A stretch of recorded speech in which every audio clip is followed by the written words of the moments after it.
نحمده ونصلي على رسوله الكريم اما بعد فاعوذ بالله من الشيطان الرجيم بسم الله الرحمن الرحيم رب اشرح لي صدري ويسر لي امري واحلل عقدة من لساني يفقهوا قولي رب زدني علما اللهم فقهنا في الدين اللهم انا نسألك حبك وحب من يحبك والعمل الذي يبلغنا حبك اللهم ارزقنا اخلاص الہی آمین۔ لیسن نمبر 217 سورۃ الاحزاب آیت نمبر 1 سے لے کر 8 تک۔ اس سورت کو پڑھنے سے پہلے اس کے بارے میں کچھ پس منظر آپ کے سامنے ہم رکھیں گے۔ سورہ احزاب مدنی سورت ہے، اگرچہ اس سورت کا اکثر حصہ جنگ احزاب 5 ہجری کے بعد نازل ہوا، لیکن اس کی ابتدائی آیات جنگ احزاب سے بہت پہلے کی۔ جنگ احزاب جس کو غزوہ خندق بھی کہا جاتا ہے، اور اس صورت میں غزوہ احزاب کا ذکر بھی آئے گا۔ اس کے علاوہ ایک اور غزوہ بنو قریظہ، اس کا ذکر بھی اس صورت میں آئے گا۔ اس صورت کا موضوع دوسری مدنی صورتوں کی طرح شریعت کے احکام ہیں۔ بعض معاشرتی احکام کا بھی ذکر ہے، مثلا زہار کے قانون کو ختم کیا گیا، پردے کے احکامات، تو یوں کچھ معاشرتی احکام بھی اس صورت میں اتارے گئے۔ مکہ میں نبی اکرم صلی اللہ علیہ وسلم کے اور مسلمانوں کے دشمن صرف قریش مکہ تھے، مگر مدینہ جانے کے بعد مدینہ کے یہود، مشرکین اور منافقین یہ سب رسول اللہ صلی اللہ علیہ وسلم کے دشمن بن گئے تھے۔ جب تک آپ صلی اللہ علیہ وسلم مکہ میں تھے تو صرف اور صرف مشرکین مکہ کی دشمنی جھیلتے تھے، لیکن جب مدینہ چلے گئے تو آپ صلی اللہ علیہ وسلم کے دشمنوں میں اور مزید اضافہ ہو گیا۔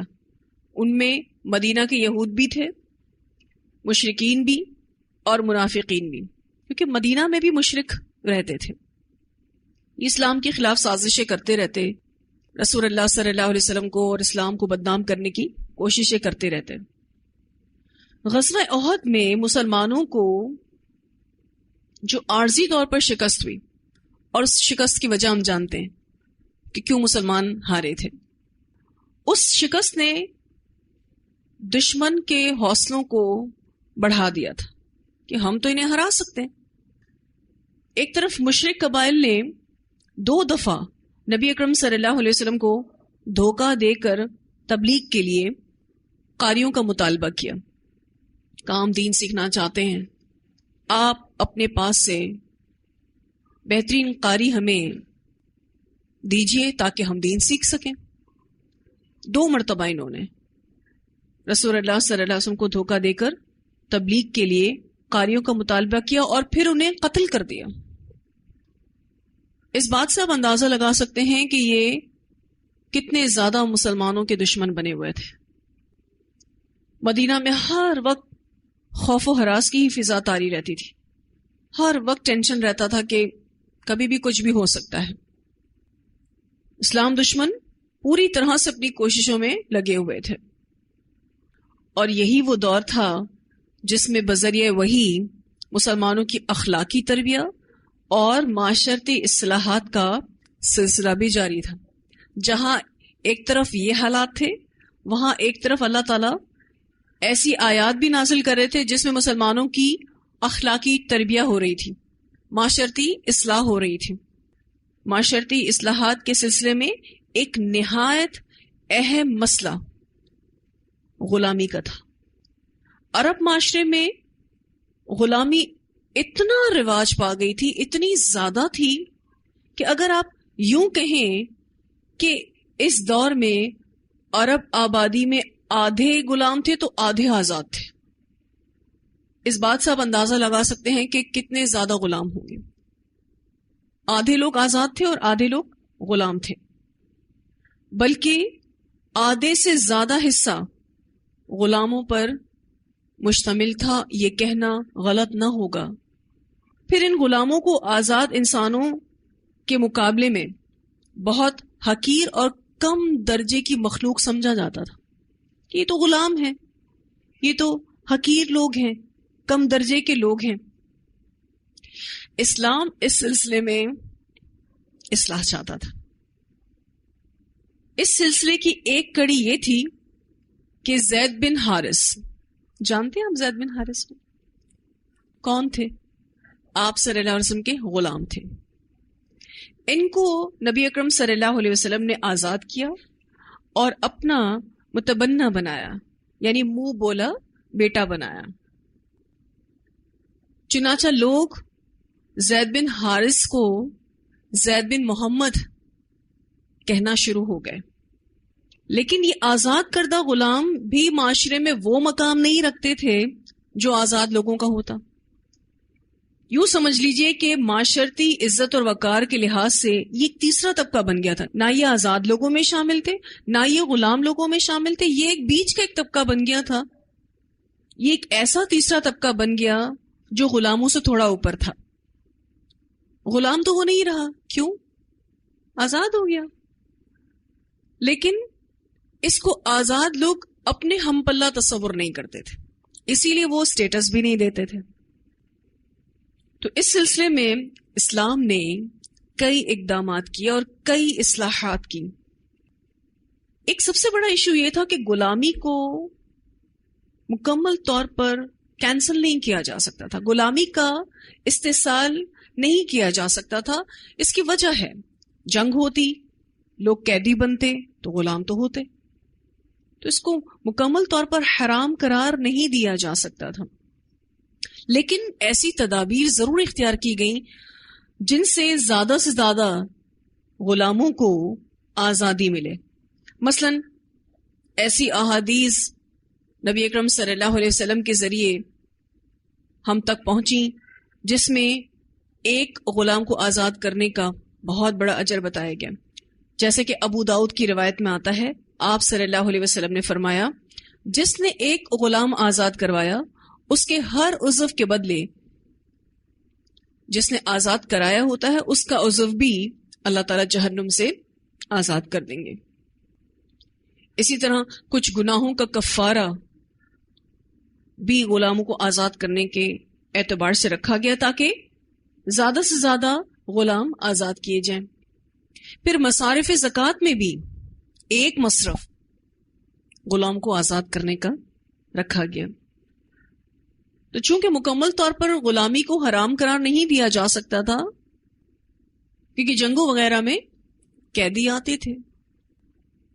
اب اسی صورت میں آپ آگے پڑھیں گے انشاءاللہ کہ آزاد لوگوں کے ہم پلہ آزاد کیے ہوئے غلاموں کو کرنے کے لیے نبی اکرم صلی اللہ علیہ وسلم کے ذریعے سے حضرت زید بن حارث کی شادی آپ صلی اللہ علیہ وسلم نے اپنی پھوپھی ذات سیدہ زینب سے کروائی تاکہ جو آزاد کردہ غلام تھا اس کو آزاد لوگوں جیسا سٹیٹس مل سکے۔ اب سیدہ زینب کا جو خاندان تھا وہ نبی اکرم صلی اللہ علیہ وسلم کا ہی خاندان تھا، آپ کی پھوپھی ذات تھی، اور یہ خاندان آزاد معاشرے کا سب سے اونچا خاندان تھا۔ قریش جو تھے وہ بہت بڑی فیملی کہلاتے تھے۔ اب یہ رشتہ کیسے قبول کرتے؟ نبی اکرم صلی اللہ علیہ وسلم گئے اور جا کے سیدہ زینب کا رشتہ سیدنا زید کے لیے مانگا، لیکن حضرت زینب کے گھر والوں نے انکار کر دیا، ہم تو شادی کر ہی نہیں سکتے، وہ سردار کی بیٹی اور ایک طرف آزاد کردہ غلام، ذہن بنے ہوئے تھے کہ آزاد کردہ غلام کیسے آزاد لوگوں کے ہم پلہ ہو سکتا ہے۔ اسی بات کو تو ختم کرنا تھا اللہ تعالیٰ کو۔ اب چونکہ یہ شادی کا حکم اللہ کی طرف سے تھا، اس لیے جیسے ہی ان کی فیملی نے انکار کیا اللہ نے آیت نازل کر دی۔ اسی صورت میں آپ انشاءاللہ آگے پڑھیں گے آیت نمبر 36 میں، جس میں سیدہ زینب رضی اللہ تعالیٰ عنہ کے گھر والوں کو یہ خبر دے دی گئی کہ جب اللہ اور اس کا رسول کسی کام کا فیصلہ کر لیں تو مومنوں کا اختیار کچھ بھی باقی نہیں رہ جاتا۔ جب یہ آیت نازل ہوئی تو حضرت زینب نے اور ان کے گھر والوں نے اللہ کے حکم کے آگے سر جھکا دیا۔ یوں سیدہ زینب رضی اللہ تعالیٰ عنہ اور سیدنا زید رضی اللہ تعالیٰ عنہ کی شادی ہو گئی، لیکن اس شادی کے بعد زوجین کے تعلقات خوشگوار نہ ہو سکے، ان دونوں کی نہیں بنی، اور اس کی وجہ وہی طبقاتی امتیاز تھا جو معاشرے میں جڑ پکڑ چکا تھا، اور سیدہ زینب نے اللہ کے حکم کے آگے سر تو جھکا دیا تھا، لیکن وہ طبیعت کا ایک دم سے چینج ہو جانا ان کے بس میں نہیں رہا تھا۔ وہ سردار کی بیٹی تھی اور شادی جو ہے وہ ایک آزاد کردہ غلام سے ہو گئی تھی، تو وہ اس چیز کو ایکسپٹ نہیں کر پا رہی تھی۔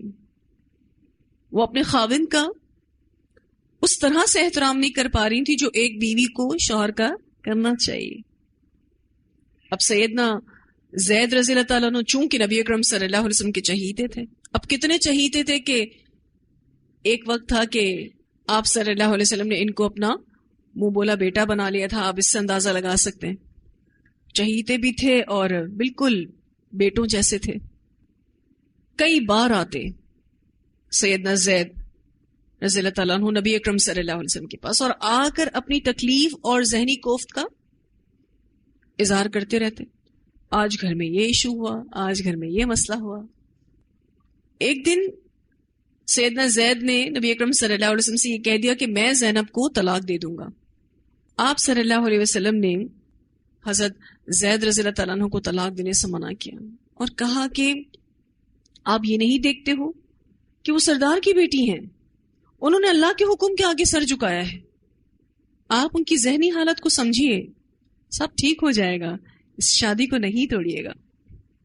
اور یوں نبی اکرم صلی اللہ علیہ وسلم ان کو سمجھا بجھا کے بھیجتے، اور پھر کچھ دنوں کے بعد دوبارہ زید رضی اللہ تعالیٰ عنہ آتے اور کسی نہ کسی پرابلم کو شیئر کرتے۔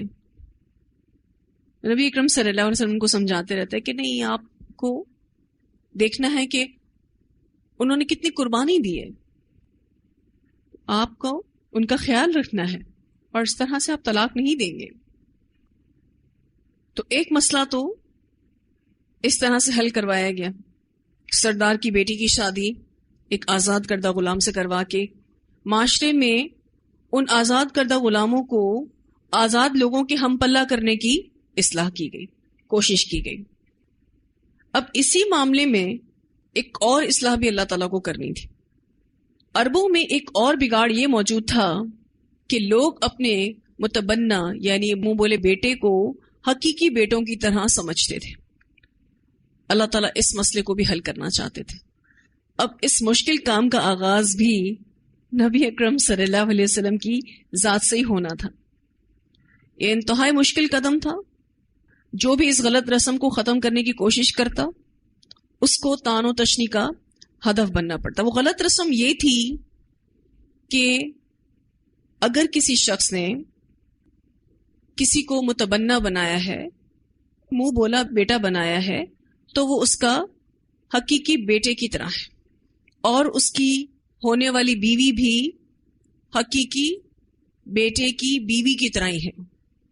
اور نبی اکرم صلی اللہ علیہ وسلم نے محرم رشتوں میں یہ بھی بتایا ہے کہ سسر بہو کے لیے محرم ہے، شادی نہیں ہو سکتی ان کے درمیان۔ لیکن یہ قانون اور یہ اصول حقیقی بیٹے کے ساتھ ہے، متبنہ کے ساتھ نہیں۔ اب اللہ تعالیٰ کو یہ اصلاح کرنی تھی۔ دوسرا مسئلہ یہ تھا کہ یہ متبنہ کو حقیقی بیٹا تصور کر کے میراث میں بھی ویسے ہی حصہ دیتے تھے، یہ بھی ٹھیک بات نہیں تھی۔ اللہ تعالیٰ یہ اصلاح کرنا چاہتے تھے کہ منہ بولا بیٹا حقیقی بیٹے کی طرح نہیں ہو سکتا، وہ وارث نہیں بن سکتا، اس کی بیوی سے شادی ہو سکتی ہے، وہ محرم نہیں ہے۔ اب اس کام کے لیے بھی اللہ تعالیٰ نے نبی اکرم صلی اللہ علیہ وسلم کو چنا۔ جن دنوں سیدنا زید رضی اللہ تعالیٰ عنہ سیدہ زینب کو طلاق دینے کا سوچ رہے تھے، اسی دور میں ہی آپ صلی اللہ علیہ وسلم کو اللہ کی طرف سے اشارہ مل چکا تھا کہ زید زینب کو طلاق دیں گے اور آپ صلی اللہ علیہ وسلم کی شادی سیدہ زینب رضی اللہ تعالیٰ عنہ سے ہوگی. یہ اشارہ مل چکا تھا آپ صلی اللہ علیہ وسلم کو، لیکن رسول اللہ صلی اللہ علیہ وسلم اس ٹف سچویشن کو فیس کرنے سے ہیزیٹیٹ کر رہے تھے، جس کا ذکر انشاءاللہ آپ پڑھیں گے آگے، اسی صورت میں آئے گا. اب اس نکاح کے پیچھے بھی دو مصلحتیں تھیں. کون سے نکاح کی؟ آپ صلی اللہ علیہ وسلم اور سیدہ زینب کی نکاح کی. پہلی مصلحت کہ سیدہ زینب نے جو اللہ کے حکم کے آگے سر جھکایا تھا اور اس مشکل ترین سچویشن کو ایکسپٹ کیا تھا، ایک آزاد کردہ غلام سے شادی کر کے، ان کی دلجوئی مقصد تھی. اور دلجوئی ان کی اس طرح سے کی جائے گی کہ ان کی شادی پھر اب نبی اکرم صلی اللہ علیہ وسلم سے ہوگی، جو مخلوق میں سب سے اعلیٰ ہیں. کیونکہ انہوں نے اللہ کے حکم کے آگے سر جھکایا تھا، تو اللہ تعالیٰ ان کو یہ دنیا میں ریوارڈ دے گا کہ یہ رسول اللہ صلی اللہ علیہ وسلم کی بیوی بنیں گی. دوسری مصلحت اس غلط رسم اور اس غلط رواج کا خاتمہ کرنا. وہ غلط رواج یہ تھا کہ متبنہ حقیقی بیٹے کی طرح ہے اور اس کی بیوی بھی سسر کے لیے محرم ہوتی ہے. اس غلط رسم کو ختم کیا گیا. جب آپ صلی اللہ علیہ وسلم خود اپنے منہ بولے بیٹے کی بیوی سے شادی کریں گے تو مسئلہ ختم ہو جائے گا. اب سوال یہ پیدا ہوتا ہے کہ آپ صلی اللہ علیہ وسلم ہی کیوں؟ کسی اور کے ذریعے بھی اس رسم کو ختم کروایا جا سکتا تھا، لیکن اس کا اثر اس طرح سے نہ ہوتا جس طرح سے نبی اکرم صلی اللہ علیہ وسلم کی ذات سے اس کا اثر باقی رہنا تھا.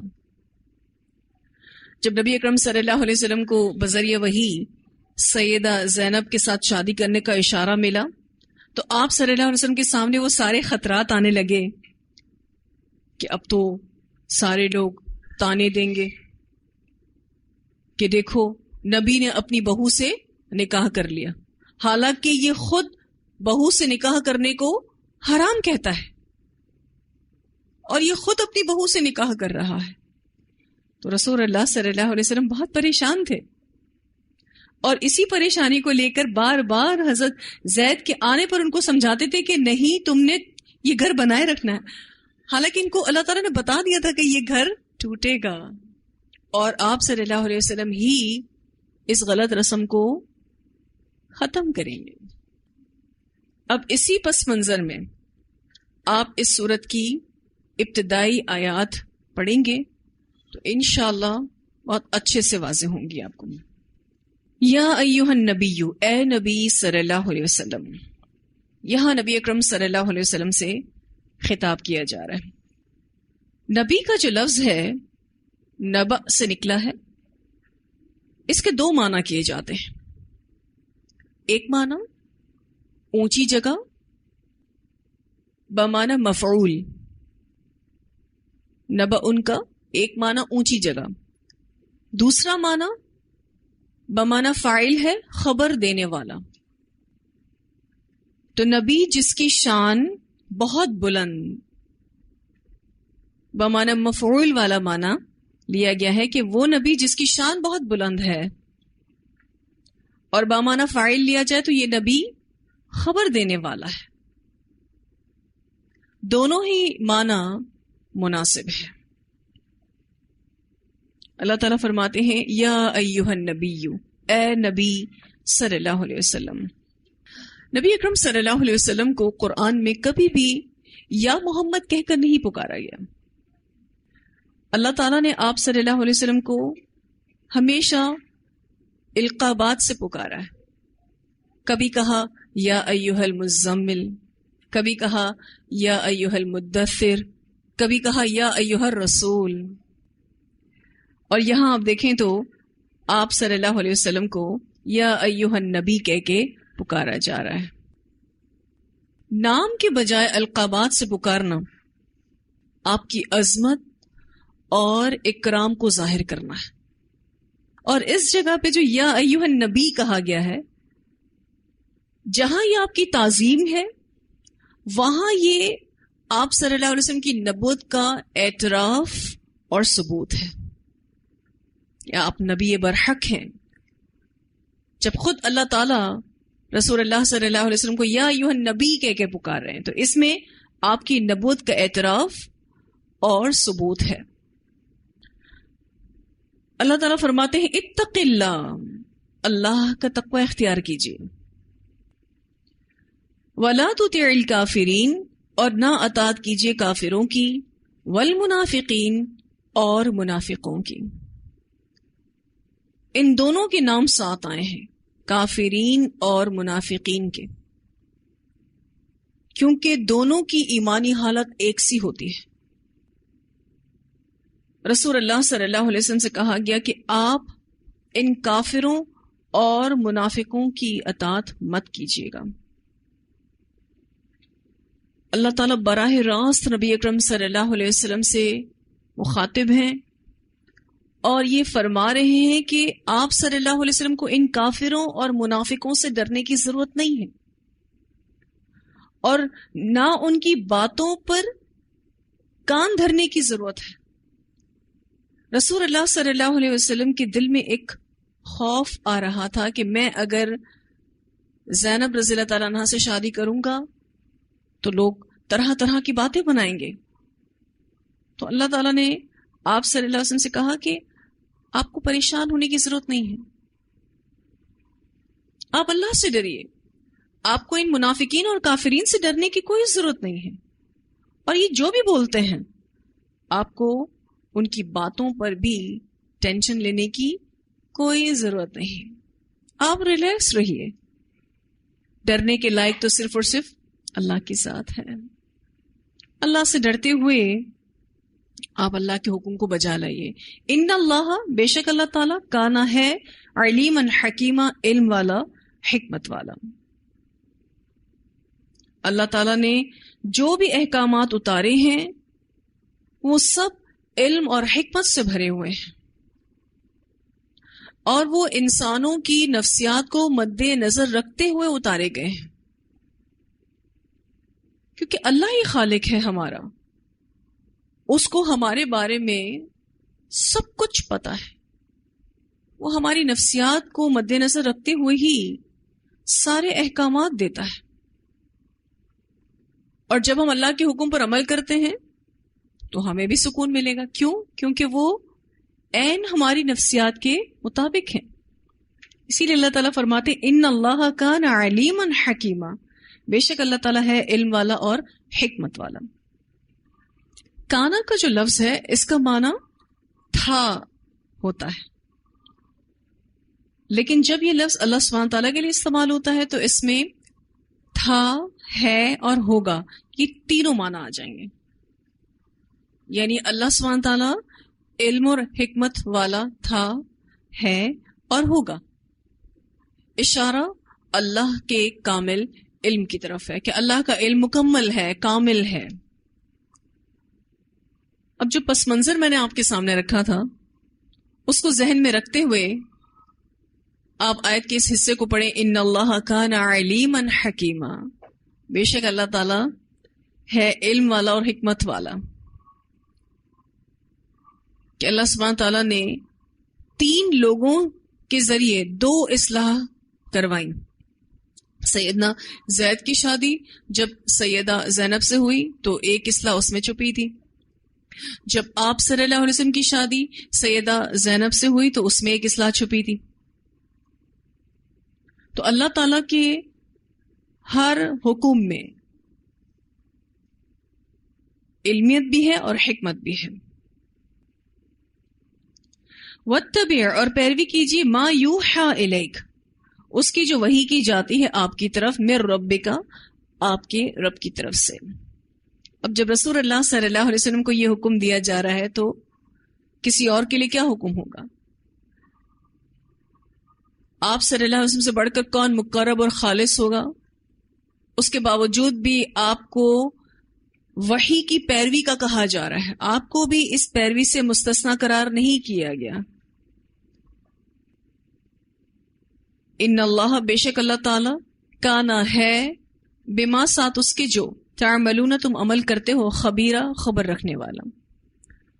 اللہ تعالیٰ ہر کسی کے عمل سے اچھی طرح سے باخبر ہے۔ وتوکل علی اللہ، اور توکل کیجئے اللہ پر۔ آپ صلی اللہ علیہ وسلم کو ایک اور حکم دیا جا رہا ہے کہ آپ اللہ پر بھروسہ کیجئے۔ آپ صلی اللہ علیہ وسلم کے دشمن جیسی بھی باتیں بناتے ہیں، جو بھی الزام آپ صلی اللہ علیہ وسلم پر لگاتے ہیں، آپ اللہ کی وحی کو بجا لائیے اور اللہ پر بھروسہ کیجئے۔ وَكَفَى بِاللَّهِ وَكِيلًا، اور کافی ہے اللہ تعالیٰ کارساز۔ اللہ تعالیٰ ان دشمنوں سے خود ہی نمٹ لے گا، ان کی سازشوں اور ان کی چالوں کو ناکام بنا دے گا۔ وَكَفَى بِاللَّهِ وَكِيلًا۔ اب یہاں تک جو ہم نے آیات پڑھی ہیں، اس میں نبی اکرم صلی اللہ علیہ وسلم کو 3 چیزوں کا حکم دیا گیا جو کرنے کی ہیں، اور ایک چیز سے منع کیا گیا۔ جیسے کہ آپ صلی اللہ علیہ وسلم سے کہا گیا یا ایھا النبی اتق اللہ، اللہ سے ڈریے، یہ کام آپ کو کرنا ہے۔ دوسرا کرنے کا کام واتبع ما یوحی الیک من ربک، وحی کی پیروی کیجیے۔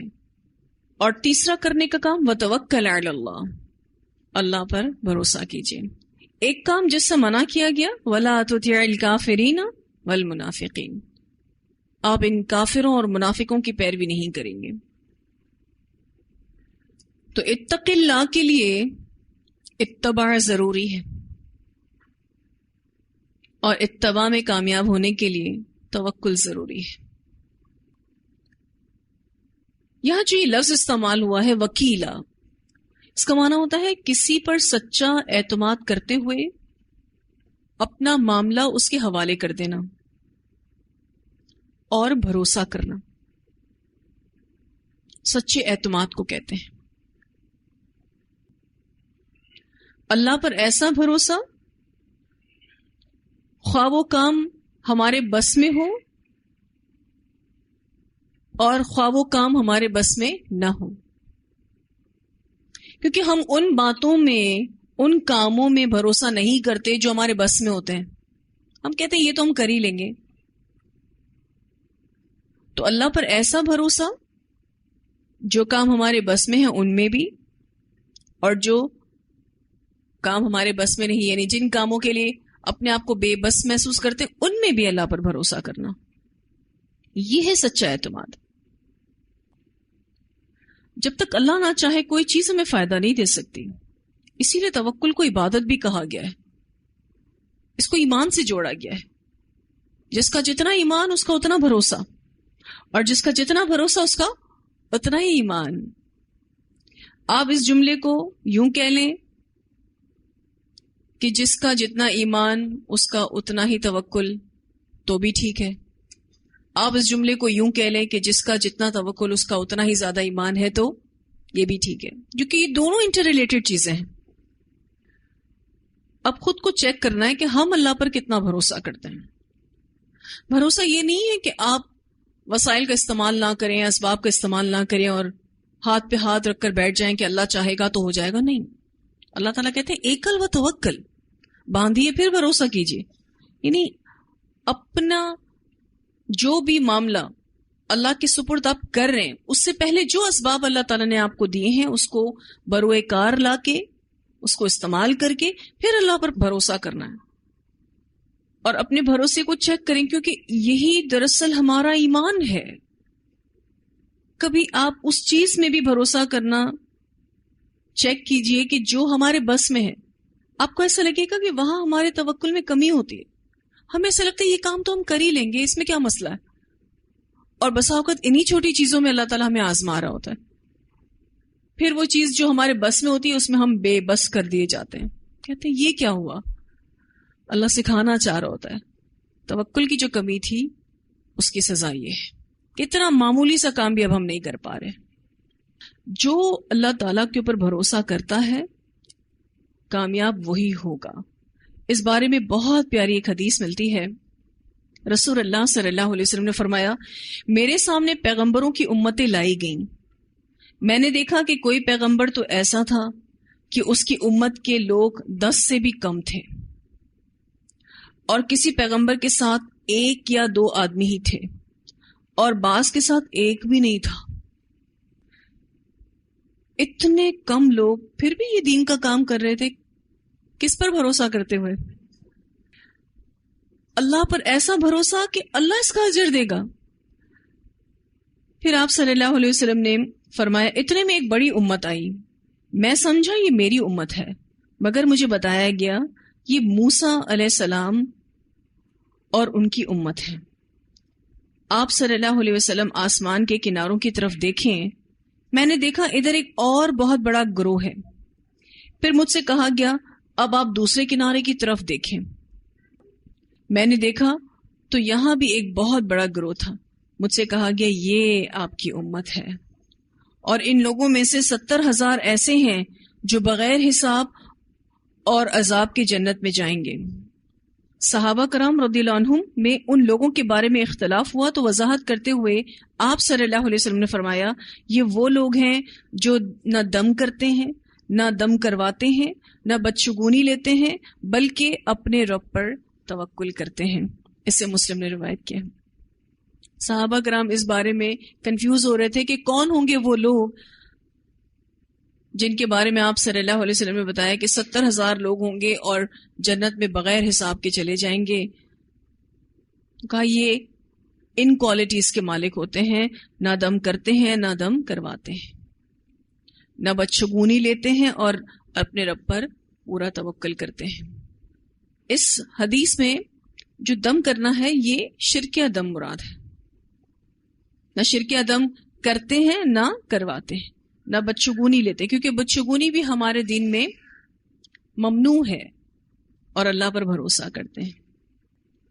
آخری بات جو اللہ پر بھروسہ کرنا ہے، کیونکہ جب کوئی پریشانی آتی ہے لوگ شرک دم کی طرف چلے جاتے ہیں، بھروسہ اللہ پر سے چھوڑ کر ان چیزوں پر لے آتے ہیں۔ اور اسی طرح سے آپ دیکھیں کہ بدشگونی میں بھی توکل کی نفی ہے، بھروسے کی نفی ہے۔ تو کہنا یہ مقصد ہے، لب لباب یہی ہے اس حدیث کا، کہ اللہ پر پورا بھروسہ رکھنے والے جنت میں بغیر حساب کے چلے جائیں گے۔